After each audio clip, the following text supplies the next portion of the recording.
우리에게 가장 가까운 곳, 하지만 가장 먼 곳, 북한을 갤럭시 S23으로 찍어봤습니다. 이렇게 멀리 보이는 북한 땅이 조금씩 가까워집니다. 모른다고 말하면 안 되겠구나.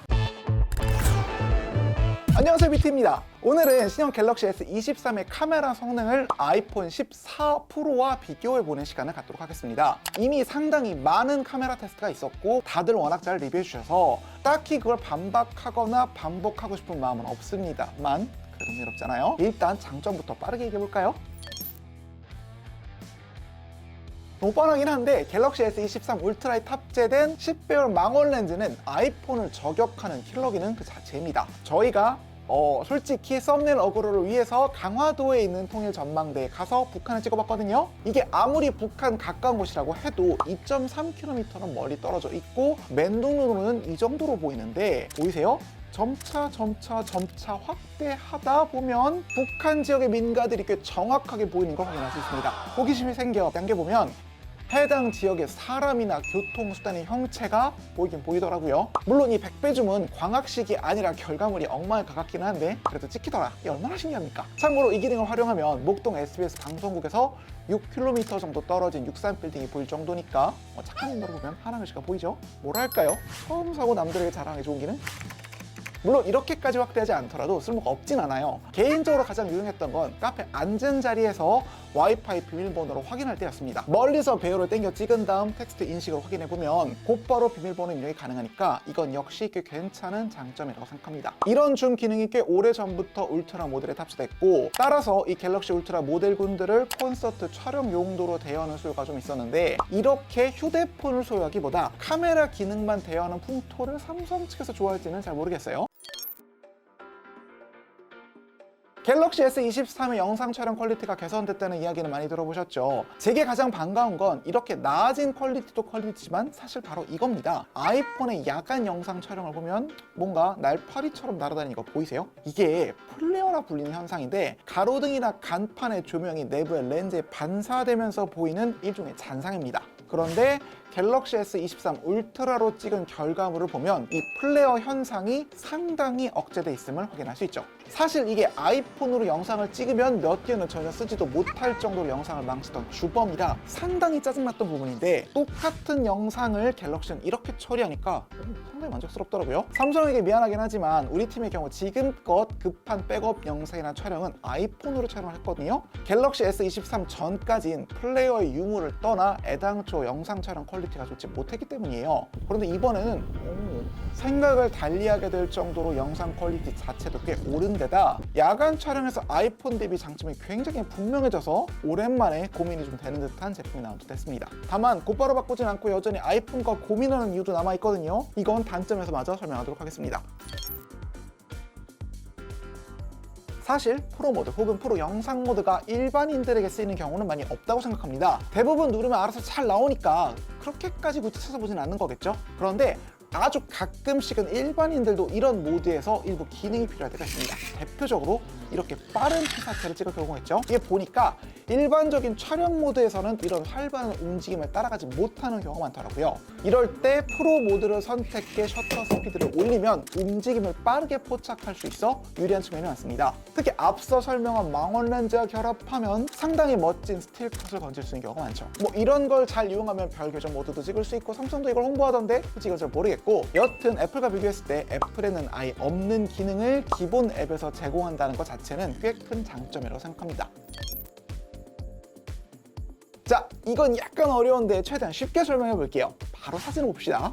하나는 조명 부분이 그냥 성의 없이 하얗지만 다른 하나는 LED 등과 외부 유리가 명확히 구분되는 거 바로 느껴지시죠? 이건 어때요? 하나는 해 부분이 허옇게 떠 있지만 다른 하나는 그래도 나름 형체가 구분이 되는 거 느껴지시나요? 이때 이 부분의 밝고 어두운 정도를 아주 밝음, 약간 밝음, 조금 밝음, 조금 어두움, 약간 어두움, 아주 어두움 대충 이런 식으로 표현될 수 있다고 치면 이 친구는 그보다 훨씬 좁게 엄청 밝음, 어두움 이런 식으로밖에 표현이 안 될 겁니다. 자, 이렇게 카메라가 표현할 수 있는 밝음과 어두움의 범위를 다이내믹 레인지라 합니다. 우측 사진처럼 다이내믹 레인지가 넓을수록, 즉 더 넓은 범위의 명암으로 사진을 찍을수록 디테일이 날아가지 않은 정확한 모습을 보여줄 수 있죠. 그럼 이게 왜 중요하냐? 기본적으로는 보정 문제가 있습니다. 다이내믹 레인지가 넓은 이 사진의 경우 밝기나 노출을 올려 이 조명 부분을 하얗게 날릴 수도 있겠지만, 다이내믹 레인지가 좁은 이 사진은 어떠한 보정을 가해도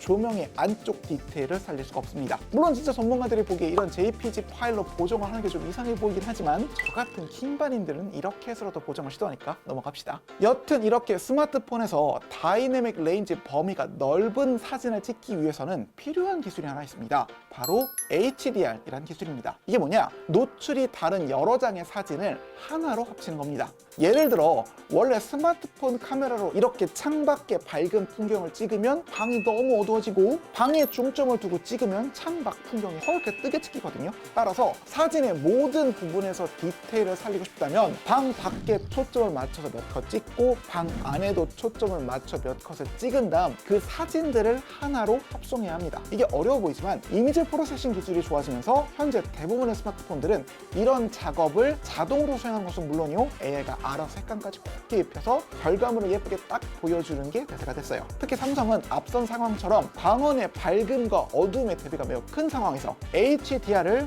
굉장히 공격적으로 또는 적극적으로 쓰는 모습을 보이고 있습니다. 일부에서는 HDR이 너무 과하게 들어가다 보니 전체적으로 색감이 지나치게 과한 결과물이 났다며 지적하는 경우가 있긴 한데, 대부분의 소비자들이 스마트폰의 카메라가 알아서 잘 찍히길 원하는 성향이 강한 만큼 대충 찍어도 알아서 멋져 보이는 결과물을 내놓는 갤럭시에 더 좋은 평가를 할 수 있을 것 같아요. 자, 여기까지는 확실히 갤럭시의 손을 들어줄 수 있는 부분이고, 이제는 좀 아쉬웠던 부분도 얘기해 볼게요.